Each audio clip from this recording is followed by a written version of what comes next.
Aku Daniel Arman. Aku manusia paling berilmu di dunia. Dan aku di sini nak membincangkan di saluran YouTube aku beberapa isu penting yang kita hadapi hari ini dengan salah seorang aktiviti skiri yang dihormati, Jack Ryan. Nama aku Jack Ryan. Aku tidak bersetuju semua dikata oleh Daniel dan aku suka menonton isteri aku dengan lelaki lain.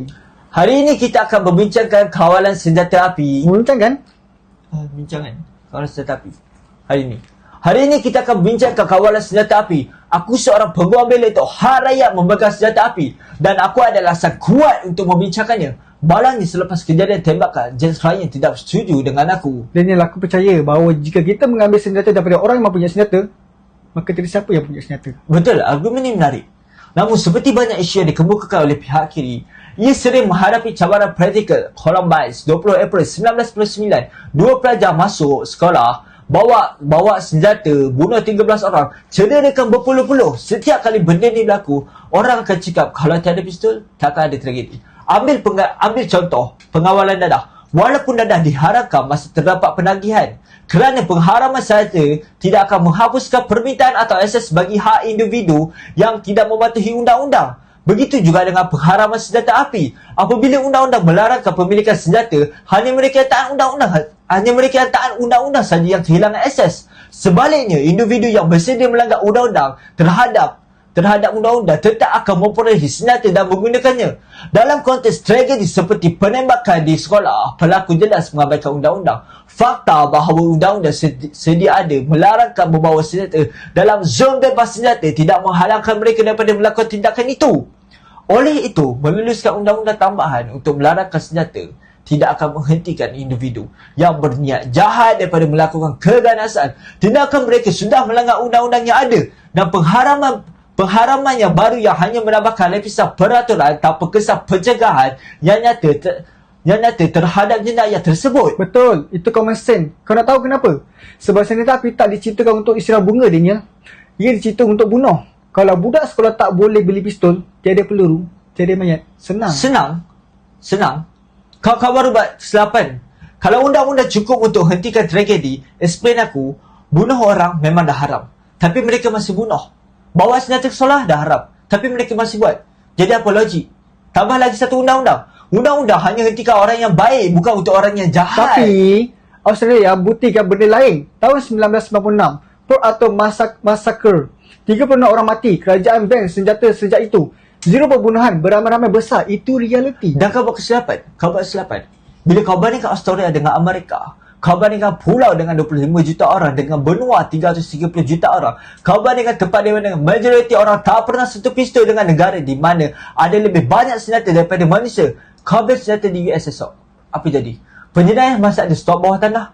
Rakyat biasa jadi ayam daging. Kau nak rakyat jadi mangsa? Jack Ryan. Daniel, kau bercakap macam dunia ni perang setiap hari. Tapi dunia boleh berubah. Kita boleh pilih dunia ni lebih selamat. Kau nak ajar budak-budak umur 7 tahun yang selamat kena pegang krok. Itu bukan society, itu hutan. Betul. Dan kau tahu dunia ni bukan jadi utopia. Kau nak dunia ni penuh dengan nikol, pelangi, semua orang nak peluk cium. Realiti, dunia ni gelap. Ada kartel, ada geng, ada penjenayah, ada mafia, ada gangster, ada lelaki jahat. Bila lelaki jahat ada senjata, apa kau nak buat? Kau nak berdoa? Atau kau nak peluk? Ataupun kau nak tembak balik? Namun di Australia, mereka membuat senjata api ilegal. Dan terjadi tembakan massal sejak saat itu. Kalau semua orang ada pistol, semua orang paranoid. Kau pergi Starbucks, semua bawa pistol pinggang, semua trigger, happy. Itu society yang kau nak. Orang mati sebab gaduh kereta. Okey, tembak.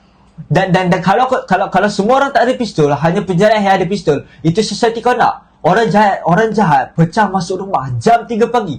Apa kau nak buat? Panggil polis. Polis ambil masa nak 20 minit atau 10 minit untuk sampai ke destinasi rumah kau. Dalam 10 minit, anak, isteri, bapa semua boleh mati. Itu realiti. Aku bukan paranoid. Aku bersedia. Oh, jadi semua orang patut ada AR-15, bazooka, maybe tank. Kenapa berhenti kat pistol? Jangan buat lawak. Aku cakap senjata api sebagai hak asas, bukan rocket launcher. Bezanya jelas, tapi kau sengaja nak twistkannya. Tak, aku cabarkan fikir ekstrim. Kalau semua orang bersenjata, lebih banyak peluang terjadi di Australia. Mereka membuat senjata api ilegal, terjadi penembakan massal sejak saat itu. Okey, dua mata.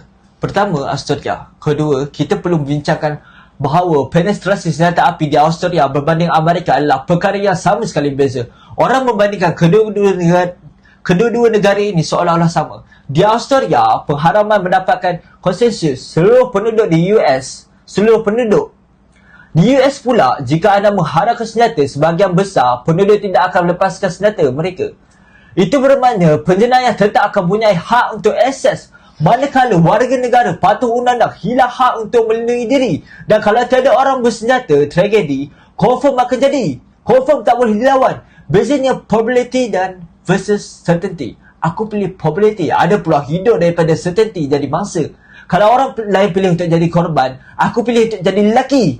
Begini, kau kehilangan arah. Bagaimana dengan anak yang ada di sekolah itu? Oh, David Hawk namanya. Dia seorang pahlawanan. Dia berkeliling negeri, menolak sekolah sampai undang-undang senjata disahkan. Nah, itu tidak cerdas. Tak, tidak bijak. David Hawk dibuli di sekolah. David Hawk dibuli di sekolah dengan atau tanpa pistol. Orang seperti aku di dunia sebenar tidak terlibat. David hanya mencari perhatian 5 saat dan cuba hujah yang sama seperti kau. Jelaskan bagaimana jika semua senjata diharamkan tetapi senjata masih wujud dan satu-satunya penjual adalah jenayah. Warga negara patuh undang-undang tidak boleh nak melindungi diri. Aku tak kata kau tak ada point, Daniel. Tapi dunia tak boleh hidup dengan pistol di setiap di poket. Itu resepi untuk chaos. Dan aku tak kata dia ni tak perfect dengan pistol. Tapi aku tahu ini, tanpa pistol hanya orang jahat yang dikuasa. Dengan pistol, at least orang baik ada peluang untuk lawan. Kau boleh jadi lelaki yang berdoa bila rumah kau kena pecah. Aku pula lelaki yang berdoa agar jenayah tak masuk dalam rumahku sebab aku akan tembak dia. Itu beza aku dengan orang lain. Nah, Daniel, argumen kau benar-benar tidak valid. Kurasa channel YouTube ini didanai oleh NRA. Mereka ingin senjata api. Mereka ingin senjata api berada di tangan semua orang. Bagi setiap guru. Orang-orang. Ini gila. Itu tidak benar. NRA ni tidak mahu senjata api di tangan semua orang. NRA percaya anda sepatutnya boleh melindungi diri anda. Satu-satunya cara nak melindungi diri anda adalah dengan senjata api. Rompi hati peluru di sekolah? Jika seorang itu mempunyai pistol dan anda tidak mempunyai pistol dan anda ingin menelefon siapa? Polis. Mengharapkan pegawai polis itu mempunyai pistol untuk apa? Melindungi anda. Itu okey. Jika seorang polis mempunyai pistol, anda mengharapkan seorang pegawai polis untuk melindungi anda. Itu okey. Tapi anda sendiri tidak boleh nak melakukannya. Siapa orang sepertimu yang mempunyai masalah kesihatan mental? Isu aku baik-baik saja. Dan jadi siapa kau harus percayakan dibenarkan untuk memiliki senjata? Tentera? Tentera, mungkin polis. Mereka tidak resis. Okey, tentera dan polis saja. Orang lain tidak dibenarkan. Penjenayah masih ada. Mereka akan pecah masuk rumah seorang dan tiada polis ataupun tentera di sana. Ada hanya manusia yang tidak berdaya. Kau perlu pergi Mexico mendapatkan lesen daripada kerajaan. Nama aku Jack Ryan. Aku senang Demokrat berdaftar. Aku telah mengundi Embega Srinivasan.